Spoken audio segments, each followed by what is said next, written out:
Cats coughing, it's not just a hairball issue, it could signal underlying health problems like respiratory infections. Common culprits? Feline viral respiratory disease and pneumonia. Or perhaps your feline friend is allergic to substances like pollen and dust. But wait, there's more. Asthma, a chronic inflammatory disease of the airways, can also lead to coughing in cats. Other potential causes? Heartworm disease, lung tumors, and even foreign objects lodged in the airways. So next time your cat is coughing, don't just brush it off.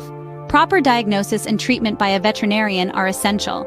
Because in cat care, understanding is the first step to helping. Remember, your feline friend is counting on you.